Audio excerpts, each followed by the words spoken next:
Bom, o tema da minha mensagem hoje é céu e inferno, bem ou mal. Eu não sei se você acredita nisso, mas eu falei com a igreja no domingo que hoje eu estaria falando dos sintomas, certo? Normalmente, quando você vai ao médico, ele quer saber os seus sintomas. E baseado nos seus sintomas, ele começa a fazer uma leitura do que possivelmente você pode ter.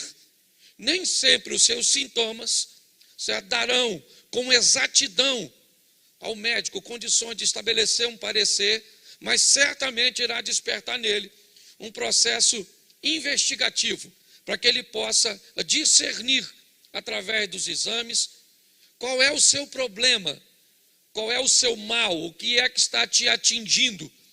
Baseado nisso, eu preparei uma mensagem para entendermos os sintomas, porque eu tenho descoberto que tem muita gente na igreja, mas eu estou com dificuldade de acreditar que a turma toda vai para o céu. Eu acho que a igreja está vazia, está cheia, mas na hora de entrar no céu, tem uma turma que só vai passar por Jesus, mas não vai ficar com ele. Lembra? Jesus vai estar lá, todo joelho confessará, todo joelho se dobrará, toda língua confessará, todo olho verá. Ou seja, todo mundo vai passar por lá, até quem for para o inferno. Vai ter que dar uma olhadinha no Salvador. E aí eu imagino Jesus lá, e a gente chegando, e Jesus falando.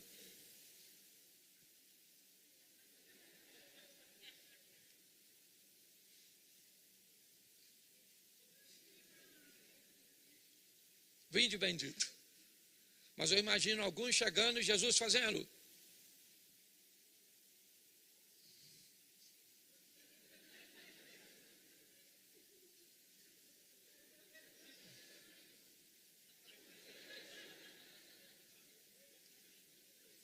Tem uma turma que vai para o inferno. Pastor, não vai. Vai, por quê? Porque Jesus disse que ia. E se ele falou, é porque vai. Então no céu, lembra? Deixa eu recapitular. Nós teremos 3 surpresas. Primeira, qual vai ser? Cheguei, caraca. Nossa, estou surpreso de ter vindo. Segunda surpresa, você aqui. Não esperava encontrar você, não. E terceira surpresa, cadê fulano? Então o assunto, nós entendemos aqui na igreja que a Bíblia é pautada em 2 assuntos centrais. O primeiro, salvação. Buscai primeiro o reino de Deus e a sua justiça, e todas as demais coisas vos serão acrescentadas. Gênesis 1:1. No princípio criou Deus os céus e a terra. Oração do Pai Nosso, seja feita a tua vontade, assim na terra como é feita no... Então o céu tem primazia. O céu vem primeiro. A salvação e a eternidade vêm em primeiro lugar. Já veio já no Éden, nos demonstrando isso. No princípio, céus e terra. Os céus veio primeiro. No Novo Testamento vemos, você buscai primeiro o reino de Deus. E o Pai Nosso dizendo, seja feita a sua vontade, assim na terra, como ela já é feita no... Então o céu sempre vem primeiro. Para nós aqui a salvação é a coisa mais importante, que isso fique bem claro. Estamos num culto de campanha, tem gente querendo libertação, tem gente querendo porta de emprego, tem gente querendo cura, isso tudo é importantíssimo. Mas em primeiro lugar vem a nossa salvar, e que isso fique bem claro. A Bíblia diz que adianta ganhar o mundo inteiro e acabar se lascando, no final indo para o inferno. Ok? Mas em segundo, a Bíblia está preocupada com a nossa vida aqui na terra. Na preparação de Deus, antes do homem chegar no 6º dia, descrito no Gênesis, nós vemos toda a organização, toda a estrutura que é montado, e como ela é ordeira, como ela funciona de uma forma extraordinária. O que é isso? A preocupação de Deus com o bem-estar do homem aqui na terra. Aí Deus diz para Abraão, eu quero levar você para uma terra que mana leite e mel, uma terra boa, eu vou preparar um local. Isso significa o quê? Que Deus está preocupadíssimo com a nossa vida aqui na terra. Então aqui como igreja, nós nos preocupamos com essas duas. Por favor, não caminhe para a extremidade. O que nós queremos é equilíbrio. E o equilíbrio está numa igreja, certo? Que busca salvação em primeiro lugar, mas uma igreja que busca resultados em segundo lugar. Para nós, isso é muito importante. E baseado nisso, né, eu preciso falar com vocês sobre essa questão hoje. Apesar de já termos falado de campanha, orado pela campanha, vamos dar uma olhada nisso de céu e inferno, bem ou mal. Esse negócio existe mesmo? Como é que é isso? No ambiente pós-moderno, onde a relatividade tem tomado conta, né, dos palcos de debate, onde tudo hoje é relativo e nada mais é absoluto, onde os questionamentos estão em todos os lugares, o que a Bíblia diz? Como isso funciona? É verdade isso? Existe mesmo? E o mais interessante, quem é que vai para lá? Deus é tão bom? Então Deus jamais compartilharia com alguém no inferno? Como é que funciona isso? Por muitas vezes, né, nós temos esse questionamento muito próximo de nós. E se prestarmos um pouco atenção, no momento de meditação, até esse questionamento esteja dentro de nós, dependendo do grupo que nos relacionamos. Então vamos pegar isso biblicamente. Vamos ver o que a Bíblia diz sobre isso, para que possamos nos reposicionarmos. O primeiro texto que eu quero usar para vocês, põe para mim aí, Lucas, capítulo 16, verso 22, é uma história contada por Jesus para se fazer entender, mas alguns até defendem que essa é uma história real, porque em nenhuma outra história Jesus usou o nome próprio. E aconteceu que o mendigo morreu e foi levado pelos anjos para o seio de Abraão. E morreu também o rico e foi sepultado. No Hades, ergueu os olhos, estando em tormentos, e viu ao longe Abraão e Lázaro no seu seio.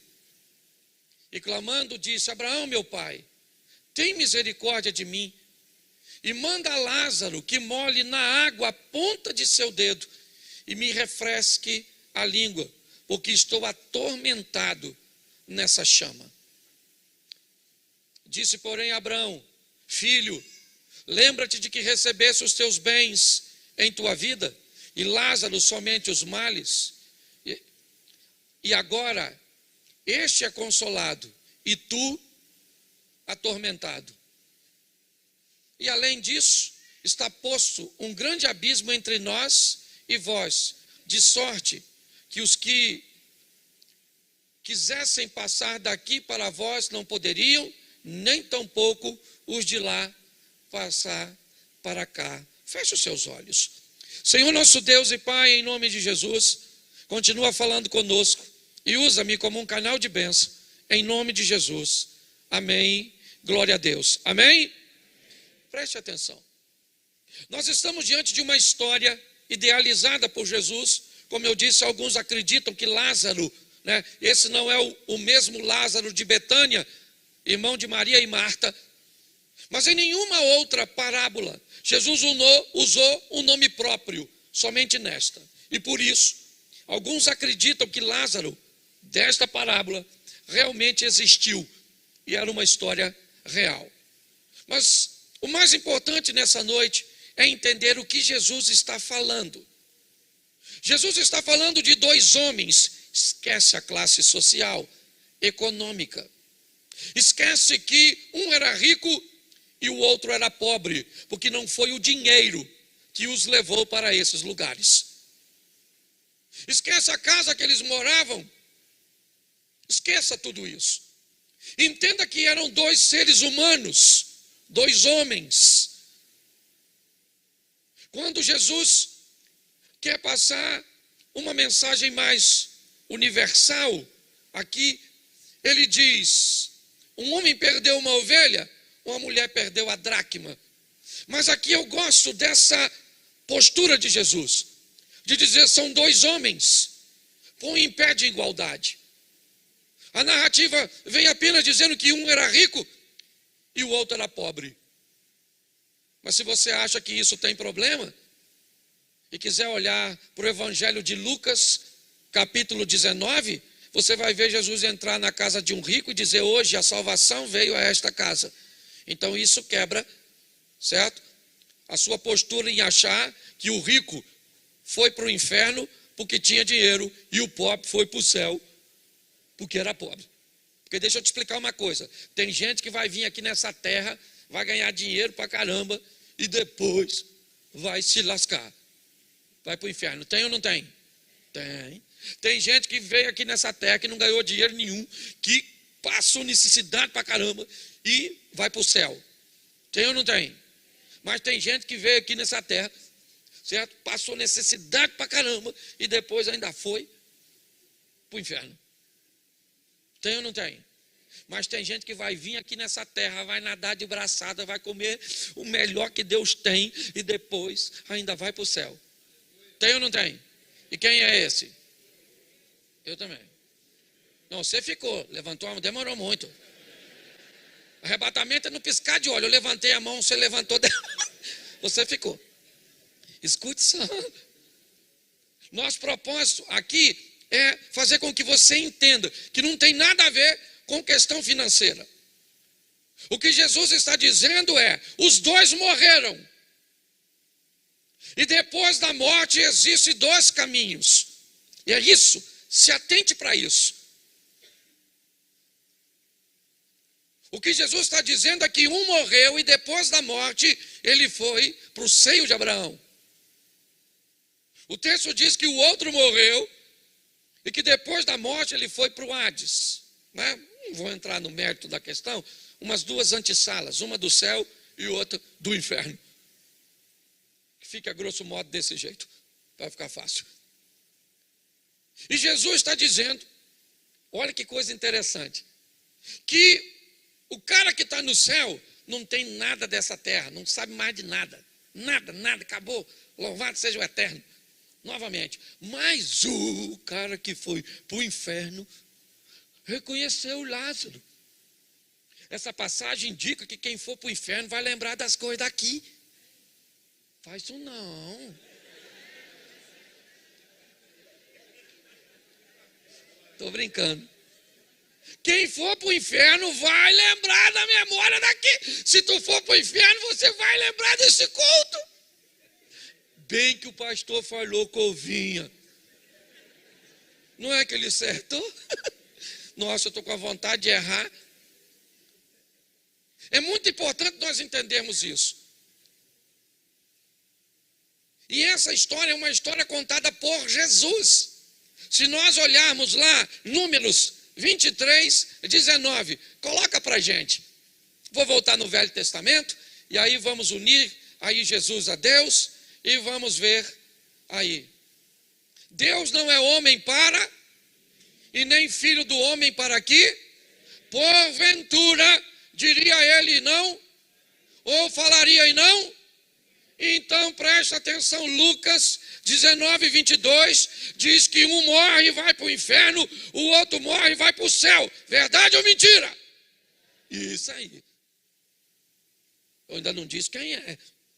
Eu só disse que vai. Por quê? Porque ele não é homem para que minta. Então para com essa história. Nós temos que entender que Jesus disse que um dia os vivos vão morrer. E que depois da morte tem dois caminhos.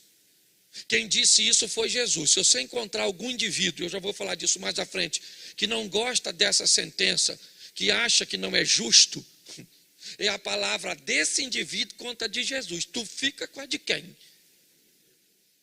Então, cuidado. Pautado nisso, certo? Eu preciso esclarecer para vocês. Poxa, pastor, eu acho uma injustiça o homem ir para o inferno. E eu também acho. E Mateus 25, 41, me parece que também acha. Mateus 25. Então dirá também aos que estiverem à sua esquerda: apartai-vos de mim, malditos, para o fogo eterno. Preparado para quem? Preparado para quem? O inferno é para quem? Para o diabo e para seus mas eles querem companhia. O diabo não é para mim, o inferno não é para mim nem para você. Entendeu? Ainda que tenha vaga. Certo? Ah, pastor, eu nem trabalho para o diabo o tempo inteiro, mas eu faço uns freelance. Tem uma turma que não trabalha de carteira assinada, mas fez um MEI e está lá. Certo? Você está rindo, cuidado, você está rindo de você mesmo. Então preste atenção. Jesus disse que quando se morre, ou vai para o céu ou para o... E a Bíblia diz que ele não mentiria e que ele não deixaria de fazer cumprir o que disse. Então aí firmamos a sentença. Mas eu também, como você, acho que não é um lugar para a gente. E a Bíblia também. Ela está dizendo que o inferno, certo? Ele foi preparado para o diabo e para seus anjos. Mas como eu disse, eles não querem ficar lá sozinhos. Então eles vão buscar, sabe a historinha? O diabo é como um leão que anda buscando a quem possa tragar. É assim que funciona. Certo? Então, o que é que pode nos levar para o inferno? O que pode nos levar para o inferno é o tal do pecado. O salário do pecado é a morte. Ok? Então, o que pode me levar para o inferno? Pecado, porque o salário do pecado é a morte. Agora, o que é pecado? Eu resolvi fazer bem simplesinho para ficar, está até meio chatinho, mas é para ninguém ir. O Satanás fica lá na porta. Cadê Osia? Osia foi para o céu.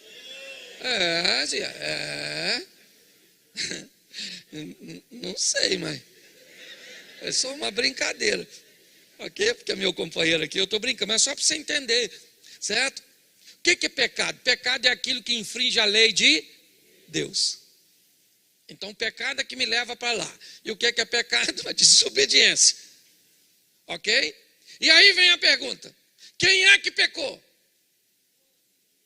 Vamos lá. Romanos 3, 23. Só para você nunca mais falar dos outros. Por quê? Por quê? Fala para quem está do seu lado. Todos incluem você.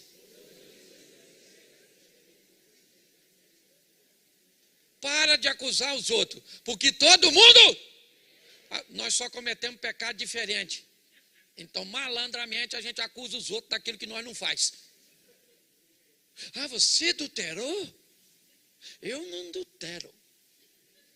Eu só minto. Eu imagino que essa discussão vai ser boa no inferno. Por que você veio para cá? Adultério. Nossa, eu não adulterei. Então, por que você está aqui? Orgulho de não ter adulterado.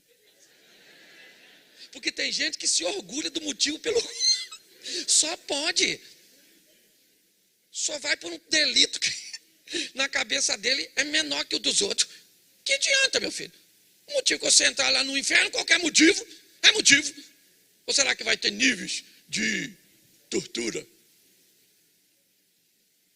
Pensa, é umas cabeças muito doidas. Aí um acusa o outro. A Bíblia diz todos, lembra? Todos, lembra? Lembra de Jesus defendendo a mulher, aquela adúltera lá de João 8? Todo mundo com a pedrada na mão. Vamos tacar pedra nela. Aí Jesus... Quer tacar pedra nela? Beleza. Atire a primeira pedra quem não tem pecado. Não tem pecado? Como assim não tem pecado? Não, quem não tem pecado, atira a primeira pedra. É isso que eu estou falando. Aí ficou um olhando para o outro, com aquela pedra na mão.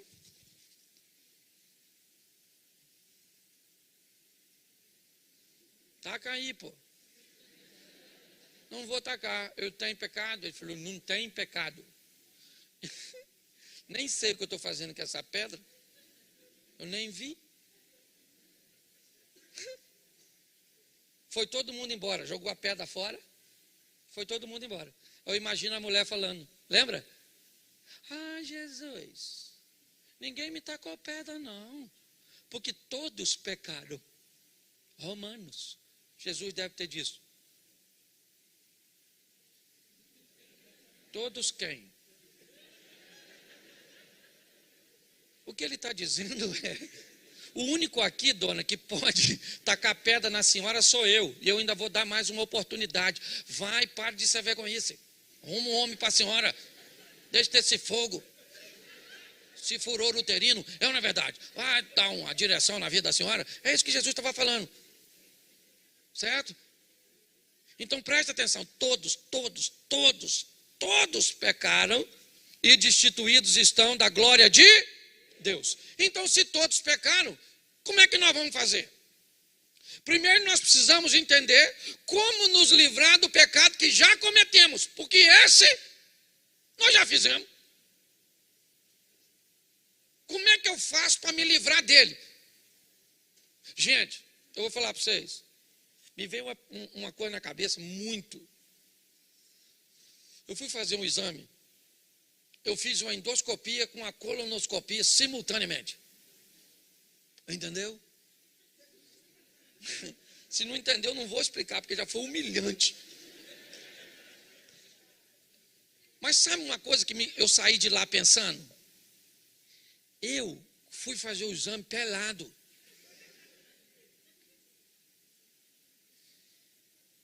E eu acordei em outro lugar vestido. Eu não lembro. Se eu tivesse morrido naquele exame, não ia valer. Ia valer a vida que eu estava levando. Eu não ia ter oportunidade de me arrepender, porque não deu. Não dava tempo. E eu saí passando mal, olhando para minhas calças. Falei, gente, vira tudo de mim. Mas preste atenção. Nós não podemos pegar a nossa vida, o nosso futuro, a eternidade, e levar ela para o momento. Não. Nós temos que levar a eternidade a sério para um estilo de vida. Porque eu posso morrer subitamente, mas meu nome está escrito no livro da vida. Eu não posso ficar contando, por quê? Porque eu vou te explicar um negócio que muitos engraçadinhos podem querer tirar proveito. Como se livrar do pecado praticado? Arrependimento. Certo? Aquele que se arrepende, que confessa, alcança misericórdia. Sim ou não? Sim. Então, pecado confessado no mundo espiritual é pecado, perdoa. Isso. Aí tem gente que pensa, peco, peço perdão. E outra coisa, engraçadinho, tu peca por varejo e pede perdão no atacado. Pecado tem nome. É muito legal, peca assim, mente aqui, faz lá, aí vai orar, Senhor, me perdoa, pecados, pensamentos e obra. Depois você nem sabe se foi perdoado ou não, você não falou? Senhor, isso aqui eu vacilei, olhei para aquela dona atravessando a rua. Sangue de Jesus tem poder, que dona é aquela? Se eu pensar agora, peco de novo, não é verdade? Você está rindo, mas é sério. Nós precisamos levar a vida espiritual a sério. Porque está assim, eu já vou mostrar a vocês algumas coisas. Então, se você quer se livrar do pecado, se arrependa. Estou arrependido. E como é que eu me arrependo? Eu preciso do Espírito Santo, porque é Ele que convence o homem do pecado, da justiça e do juízo. Então, provavelmente, sozinho, você pode ter um pouco de remorso, uma sensação ruim, momentânea. Aí eu fiz, meu Deus. Nossa. Aí eu fiz, meu Deus. Que coisa. Aí eu fiz, meu Deus. Que coisa. Aí eu fiz, morreu. Que coisa. Você está rindo, mas é sério. Arrependimento, querido, é o que traz perdão para pecado. E lembre-se de que para se arrepender nós vamos estar diante de um Deus que é onisciente. Às vezes nós achamos que quem está de olho fechado é mais espiritual do que aquele que está aberto. Às vezes você acha que quem está chorando é mais espiritual do que quem não está. Não tem isso não, porque Deus não olha a aparência. Ele disse isso para Samuel na casa do Jessé. Samuel chegou lá com um vasinho de azeite para ungir o novo rei. Chega lá, Jessé coloca aquele homem zarrão na frente, o Abinadab. Samuel olhou e falou: caraca, é esse? Deus falou: Samuca, recolha-se a sua insignificância. Não é esse, é o pequenininho que vai chegar aí atrasado, o Davizinho. Deus não olha para a aparência, Deus olha para o coração. Então pecado tem que ser perdoado. Agora, como eu faço para me livrar? Deixa eu só te explicar um negócio aqui que vale a pena. Outra coisa, pecado é diferente das consequências do pecado. Deus perdoa pecado. Diga assim: Deus perdoa pecado e eu fico com as consequências. Entendeu? Davi faz toda aquela trama para matar Urias, sim ou não? Davi está inserido na lei olho por olho. Se Davi estava daquele jeito, né, na morte de Urias, o que tem que acontecer com ele na lei do olho por olho, dente por dente? Ele tem que morrer. Na lei que Davi está inserido, ele tem que morrer. Porém, Deus leva Natã até ele e diz: Deus perdoou o seu, você não vai morrer, mas seu filho morre, a espada jamais se aparta da sua casa, vão se deitar com as suas mulheres, para todo mundo ver. O que é isso? É consequência. Cuidado com o que você faz. Cuidado, porque uma coisa pequenininha, pecado, também é semente. Ok? Pecado também prospera. Uma coisa desse tamanzinho que você acha que é insignificante, semeada aqui, vira uma colheita maldita aqui.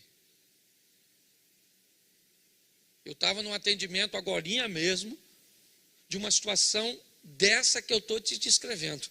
Pensa numa coisa catastrófica, por uma semente, a princípio, insignificante. Temos que prestar muito atenção nisso. Mas vamos lá. Como me livrar? Eu já falei com vocês de como se livrar dos pecados que já cometemos. Isso é arrependimento. Mas como é que eu vou lidar ou me livrar dos pecados futuros? Aqueles que estão me aguardando assim que esse culto acabar. Aqueles que estão me aguardando na minha rede social. Como? Aquela amante que me espera ou espera um contato depois do culto.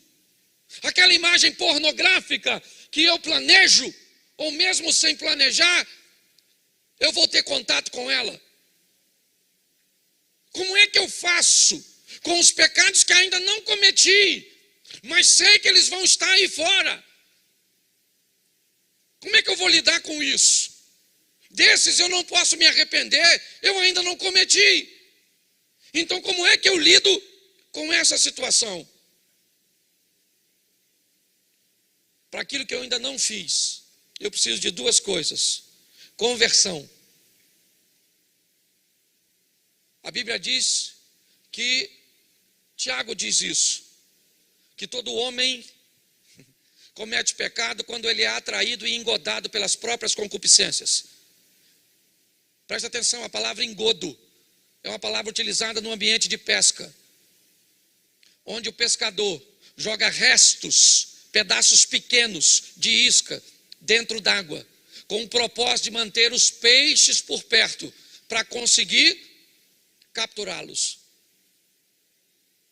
O que o pescador faz? Dá ao peixe aquilo que ele gosta, para no meio de tudo aquilo colocar um anzol e fisgá-lo. O que o diabo faz? A mesma coisa. A Bíblia diz: todo homem peca quando ele é atraído e engodado pelas próprias. são suas emoções, são as nossas emoções, são os nossos desejos. Você tem problema com droga, é droga que ele vai usar. Você tem problema com sexo, é sexo que ele vai usar. Você tem problema com dinheiro, é dinheiro que ele vai usar. Com que é que você tem problemas? Ele vai usar exatamente essa arma próxima a você, para buscar te fisgar, para buscar te capturar. E como é que eu lido com isso? Com conversão. Domínio próprio. Eu vou agora lutar contra aquelas coisas que eu sei que pode me tornar cativo. Eu ainda não cometi. E para não cometer, o que eu vou fazer? Andar em estado de alerta. Domínio próprio, autocontrole. Sabe, eu tenho vontade, mas não faço. Perdão, eu quero, mas eu não vou. Por quê? Porque eu sei que é pecado. Eu sei que não agrada a Deus. Agora, qual é o perigo de tudo isso, gente? É quando você acredita que o pecado não é mais pecado. É quando alguém conseguiu convencer você de que o erro não é... Não é bem assim, não. Não, deixa eu te explicar. Esse negócio aí era no Velho Testamento, não é no Novo. Esse texto é um texto mal interpretado. Mas os outros textos não são. Os textos que te favorecem, todos eles são ordeiros, são inspirados por Deus. Só esse que fala disso que está deturpado. Porque todas as vezes que um texto ele confronta um pecador, o pecador tem duas possibilidades. Ou ele se arrepende e muda de vida, ou ele busca um jeito de dizer que aquilo não é naquele jeito.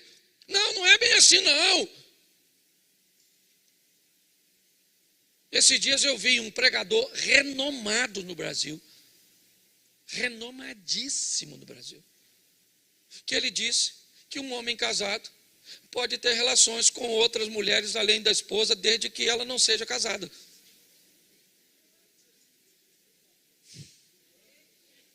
Falei, pode?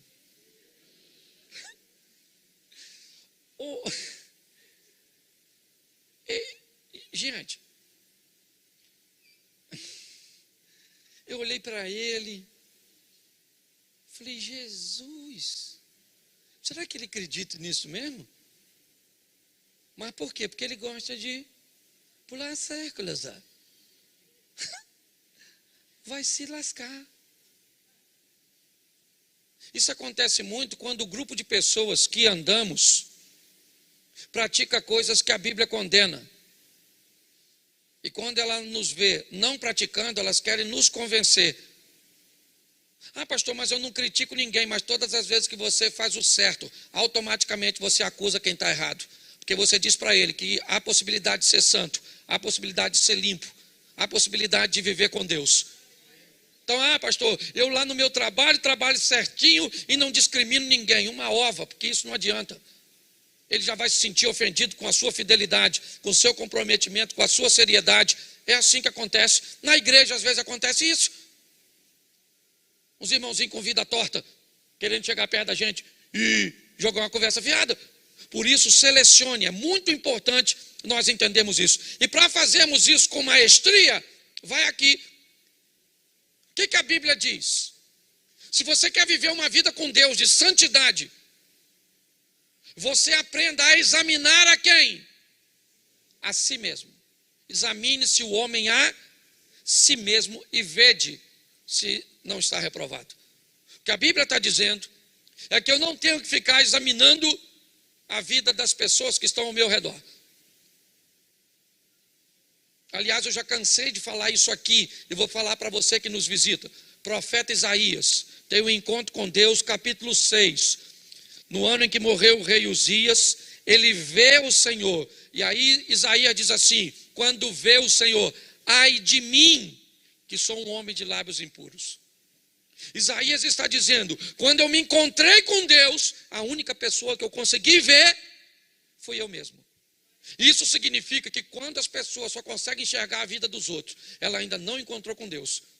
Porque no encontro com Deus, você só consegue olhar para você mesmo. E Paulo diz, quando eu olho para mim, eu descubro que eu sou o maior dos pecadores. Examine a você mesmo. Dá uma olhada na sua vida. Que tipo de relacionamento você tem? Nós vemos muitas pessoas com dificuldade, primeiro porque vivem com a experiência dos outros. Os milagres são sempre alheios. As histórias nunca são na primeira pessoa. Ou nunca é na primeira pessoa. Sabe? São sempre eles. Sabe? São sempre vós. São aquelas pessoas, são eles. É o filho dele, a esposa dele, a empresa dele, a igreja dele, o ministério dele, o casamento dele, mas nunca é no meu. Sabe qual é o problema disso? É o que disse Jó. Nós olhamos na história de Jó e há duas fases bem distintas na história deste homem. Um dia ele diz assim: antes eu só te conhecia de ouvir isso. Eu só sabia quem o Senhor era na vida dos outros. Mas agora eu tenho as minhas próprias experiências. O que a Bíblia está dizendo é: pare de viver do milagre dos outros. É o outro que está vivendo, o outro que está ganhando, é o outro. Pare e comece a viver as suas próprias histórias com Deus. É isso. É o que Deus quer. Um relacionamento de intimidade. É assim que funciona. Mas, eu já estou terminando. Nós vamos dar uma olhadinha, como eu disse, alguns sintomas. E eu acho que esse vai ser bem legal a gente falar. Sintomas de quem vai para o céu. Eu botei alguns aqui. Boa aparência. Boa aparência. Sintoma, não falei que vai. Quem não tem boa aparência já está botando quem tem no inferno. Isso não vale nada. Conheço um montão de hipócrita. Calma, deixa eu terminar de molhar o bico. Mas boa aparência. Certo? Se alguém que se veste com decência. Sim ou não? Sim ou não? Sim, querido. Ordem. Isso é legal. São sintomas, não falei que vai. Calma aí, poxa. Conheço as pessoas aí que põem... Eu estava num programa de TV e aí o apresentador fez uma brincadeira com o assistente de palco. Chamou ela na minha frente. A mulher estava com um saia assim. Não sei o que era aquilo. O que alguém foi fazer, acabou o pano. A dona estava quase pelada. E aí ela assistente de palco, estava lá, ele chama a mulher na minha frente, rede nacional, e pergunta se ela chegasse aqui na igreja, o que é que eu faria? Aí eu falei, receberia com todas as honras. Claro, ia ser muito bem recebida, ia cultuar conosco, mas se quisesse caminhar conosco, ia receber algumas instruções. Foi isso que o irmãozinho falou. Acabou a minha apresentação, estou eu indo para o camarim, vem ela correndo no corredor. Chorando. Vocês são preconceituosos. Falei, eu? Eu não brinquei com a senhora não, moça. Foi o seu patrão. Eu falei nada não. Porque eu garanto o senhor que lá na igreja do senhor tem uma mulher que usa roupa lá embaixo assim, com a vida tudo torta. Eu falei, pior que tem. Deve ter mesmo.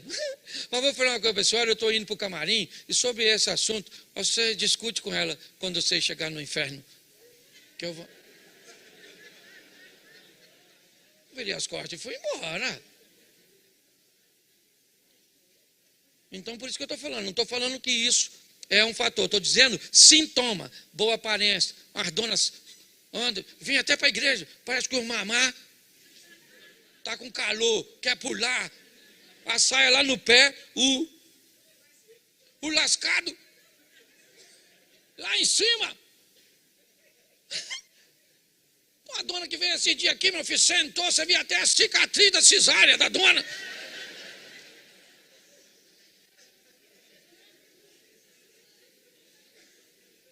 Ô, meu irmão, roupa por si só salva alguém, sim ou não? Aparência salva, sim ou não? Mas tem que ter. Pelo amor de Deus. E os meninos aqui, ó, que tinham uma vida sexual ativa lá fora, os meninos estão na febre do rato aqui dentro da igreja.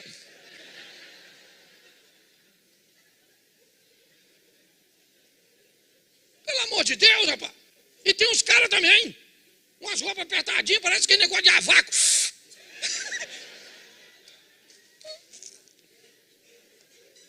Você está rindo, mas a gente tem que falar, gente, porque Jesus está voltando, gente. Ele está às portas, amém? E ele vem para buscar a sua igreja. E vai levar só cordeiro, os bodes, os cabritos, vai ficar tudo na pista. Você está rindo, mas é sério. Me dói falar isso. Outra coisa, vocabulário limpo. Fala palavrão. Conversa torta. Eu gosto muito de falar. Volta e meia, perdão.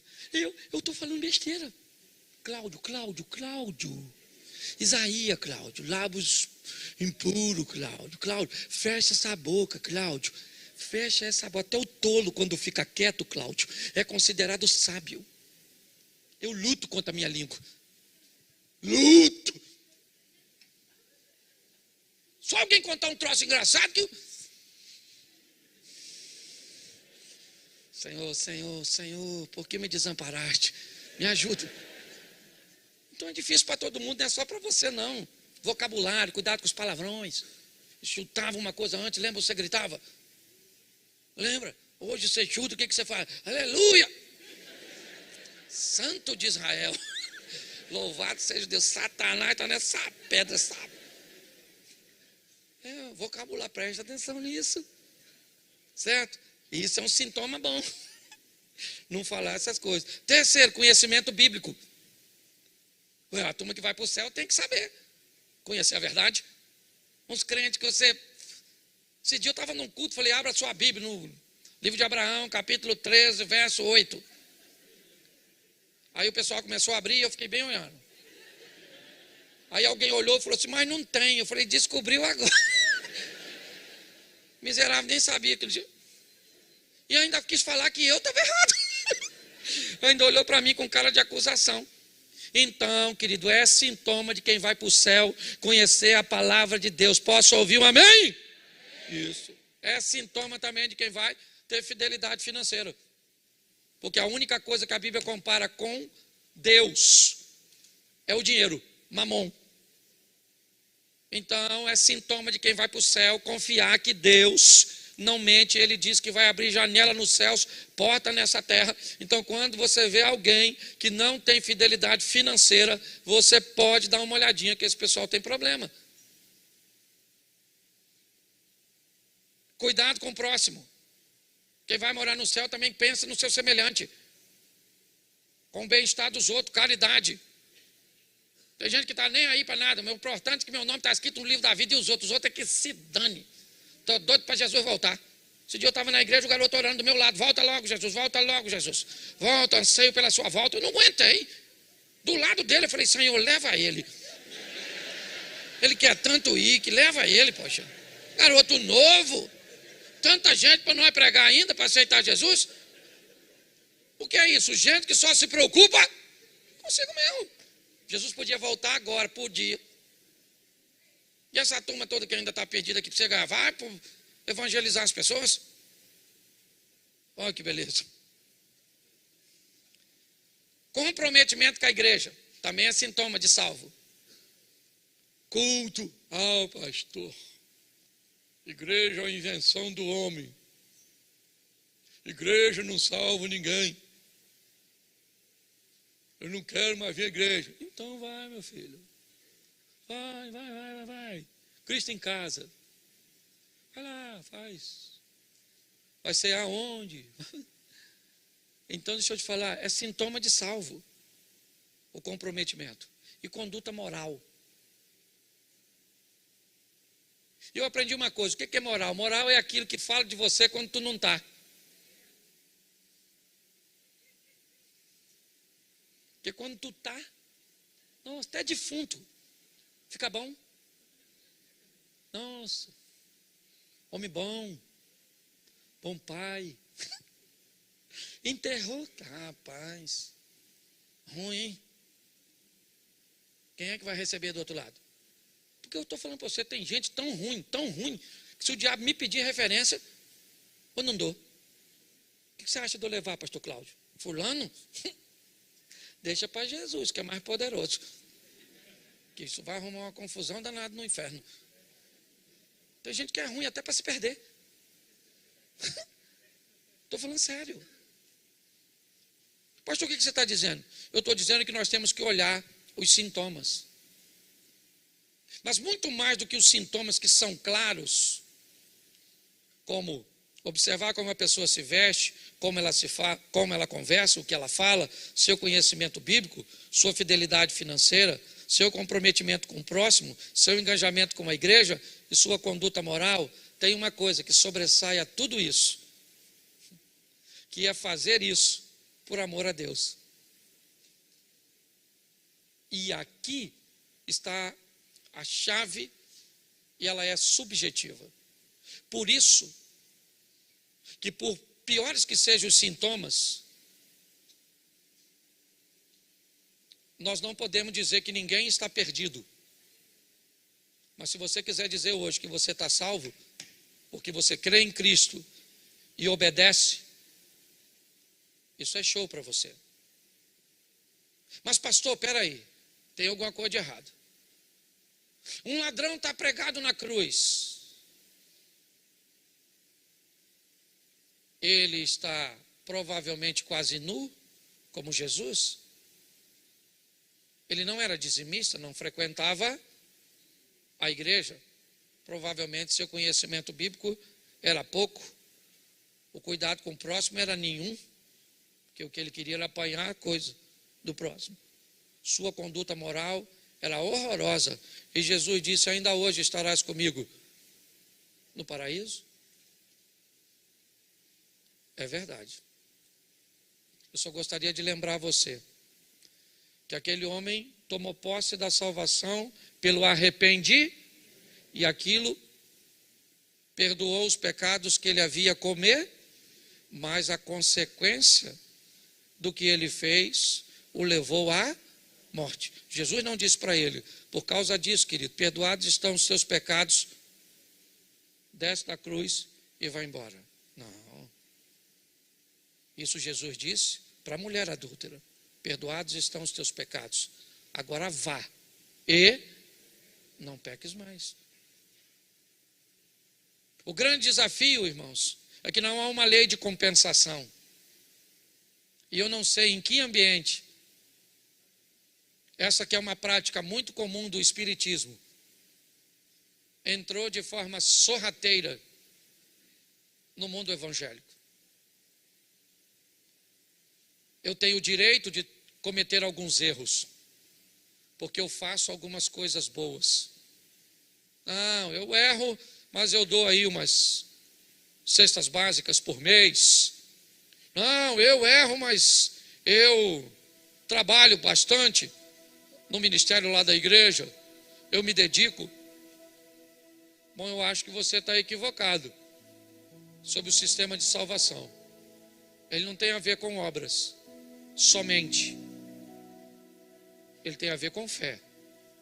Ainda que a Bíblia diz que a fé sem obras, ela é morta. Me parece que em algum momento dessa história, o desequilíbrio aconteceu. E algumas pessoas começaram a achar que uma busca incessante por Deus é o estilo de vida correto, enquanto outros acham que é o resultado, é o que importa. Se eu estou cheio da grana, se as coisas para mim estão muito bem, se os meus resultados são positivos, Deus está comigo. Volto a usar mais um texto bíblico, o de Moisés, que também tem usado bastante aqui. Quando o povo tem sede, Deus diz a Moisés: fere a rocha para que a água saia. Ele fere, a água sai, todos bebem.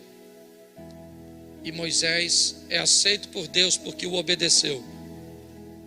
O que temos nesse texto? Resultado: água para o povo beber, aceitação. Deus está feliz com Moisés. Segunda vez que a sede vem, Deus diz a Moisés: agora não fira a rocha, apenas diga a ela. Provavelmente numa tipologia, o propósito era mostrar que aquela rocha era Cristo, e ela não poderia ser ferida duas vezes. Mas, deixando isso de lado, provavelmente porque Deus mudou a configuração, e quando Deus muda a configuração, os crentes costumam se atrapalhar, porque querem colocá-lo numa caixa. Deus disse para Moisés: agora vai lá e fala para a rocha. Mas Moisés deve ter pensado, aprisionado pelo resultado anterior: se da vez anterior eu toquei, então eu toco de novo, e o resultado vai ser positivo. Então ele vai para a rocha, e ao invés de falar, ele toca na rocha pela segunda vez. O mais engraçado desse texto, depois você lê, é que da segunda vez o texto diz que saiu muita água. O resultado agora foi muito melhor do que o anterior. O povo bebeu água e todos olhavam para Moisés com uma satisfação muito grande por causa do resultado.